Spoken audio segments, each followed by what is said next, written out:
Good day, folks. The Pro Audio Journalist here. So is the WA76 a flop? Sadly, I think it is. Definitely has its place, but it's certainly not an all-round compressor that I'd want to use on a whole sort of range of different instruments. The Warm to me sounded like a really...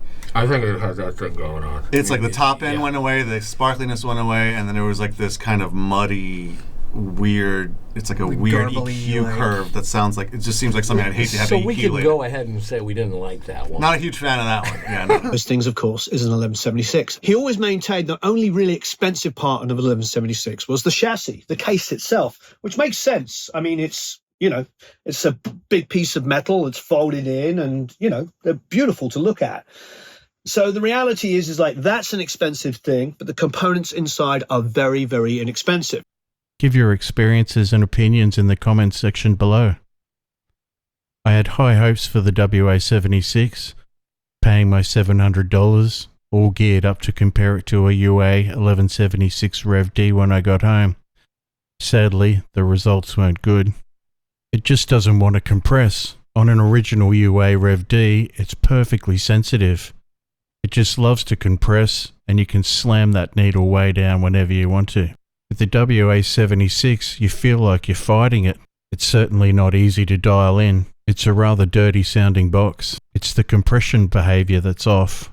The unit I had seemed to suck the life out of everything, and that's no exaggeration. The components list on paper is phenomenal. It's just that the circuit design lets it down. Possibly it's the FET section. It's ill-designed. I'm unsure and bewildered how it even passed the R&D process. Warm Audio is playing with this in regards to marketing. The WA76 looks like an 1176 and it is marketed to us as an 1176. But if you ask why it doesn't sound like an 1176, they'll tell you it's just a recreation of the unit. It's inspired by an 1176. The original 1176 is so perfect, so if you're going to release a clone, why would you mess with that circuit design? I'm all for experimenting with the 1176 circuit, but if you're going to modify an 1176, make it a positive evolutionary advancement that engineers are going to find useful. So I set out comparing the Universal Audio 1176 to the WA76 on Snare. If you really want to focus on the 1176's behavior, Snare is the best source, especially rim shots. You can really focus on the punch and the ambience, the release behavior of the tail. The Universal Audio is just so nice. I have no idea how they got this design so right in the first place, but I guess that's why it's a classic. On Snare, the UA had a real thwack to it and a real punch. It's like it really finesses the transient. It really sounds powerful and energetic. The release behavior just feels perfect on a snare. The WA76 really chokes on snare, even more so the harder you push it. It can really sound like a brutal, harsh brick wall limiter. 4:1 ratio on the WA76 just doesn't seem right. The Warm just brutally cuts your snare head off, like it's a higher ratio or something. There's something really off about its compression character, and I believe it has something to do with the compression knee, specifically the knee width, but I could be wrong. Personally, I can't ever imagine a scenario where I would use the WA76 on a snare. I really believe that Warm Audio didn't spend enough time tweaking and testing this unit on snare during R&D. Comparing the Universal Audio and the Warm on bass also showed the WA76's weaknesses. The Warm's compression character is just way off. It sounded flat and sacrificed punch, whereas the UA sounded focused, punchy, and had a way higher perceived energy level. Basically, the Universal Audio made the bass player sound like he was on fire. The Warm Audio made the bass player want to set the WA76 on fire. I'm really surprised Glenn Fricker hasn't reviewed this unit and put it through the hammer of truth. My argument in this video is that the WA76 doesn't sound anywhere near as good as a Universal Audio, and the WA76 definitely isn't a versatile unit. However, I do have to say that in certain circumstances, you could use the WA76 on bass. if you had a DI track and an amp track for bass, you could let the DI handle the low-end punch of the bass, and then the amp track you could flatten it out with the WA76, adding grit and saturation and distortion without it interfering with the low-end thump of the DI. But saying that, I probably wouldn't do it often. You could run an already compressed bass through the WA76 just as a tone box. It's just limited functionality in general. You're paying $700 for a tone box that you hardly ever use. Comparing the two units on vocals, this is where it shows that Warm spent a little bit of time tweaking the unit in R&D. But it still feels like it doesn't want to compress. It just hates compressing, whereas the UA just loves compressing. There is a crispness to the WA, but you'd only use it on some songs, and I had to use an EQ to push it there. It just doesn't sound like an 1176. The UA sounds polished and controlled with great definition, and it just sounds like a record-ready vocal. The WA, it feels like you really have to wrestle with it, and you'd have to wrangle the sound with processing to make it work, and you'd only use it in certain circumstances. So is it worth $700 for a vocal sound that you're only going to use now and then? You just wouldn't put the WA76 on, say, a modern pop vocal unless you were going for an effect. You'd probably use it on trashier type songs. It might sound polished, surrounded by trashier instrumentation. It could work on some drum mics if you're just looking for sustain and grit. Say you were recording a drum kit with a couple of close mics and a single overhead or something. You could let the close mic handle the punch and compress the single overhead with the Warm unit and just add sustain and grit. Yeah, it's not too good for punch. Now, I have to be honest, I was sent a session a while ago to mix, and the vocal sound was really great. So much so that I contacted the client and asked what the vocal chain was.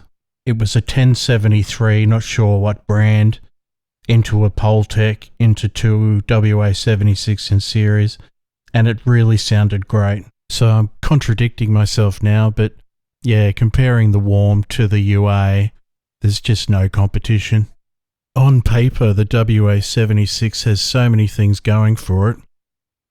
High quality Cinemag transformers, the layout of the circuit is pristine, the components are a decent quality, and the unit does look amazing. It's just a hard to handle FET compressor that really isn't great.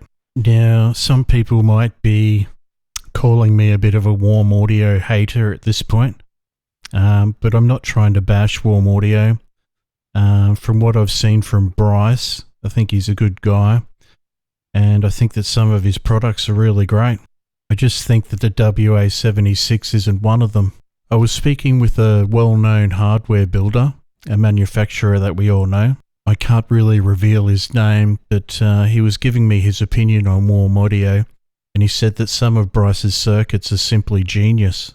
If I could tell you who it was, you'd realise that's quite an endorsement. However, I spoke to another well-known audio builder, a manufacturer, can't reveal his name either, and I asked him specifically about the Warm 76. He said when he tried the WA76 that he got the impression that Warm weren't concerned with sound quality, they were just concerned about money. I don't really agree with that statement at all. I think passion drives Bryce, and I don't think he's an electronics engineer by trade. So, he's on a journey in circuit design and years build experience. So maybe the WA76 is a bit old, and maybe it was just early in his circuit designing journey. Maybe it needs an update. Maybe he didn't have the knowledge back then or the ear that he does have now. But that said, they've just released the Mark II version, and from what I've been told, it's exactly the same circuit as the original unit. So to summarise, the WA76 is a flop in my opinion.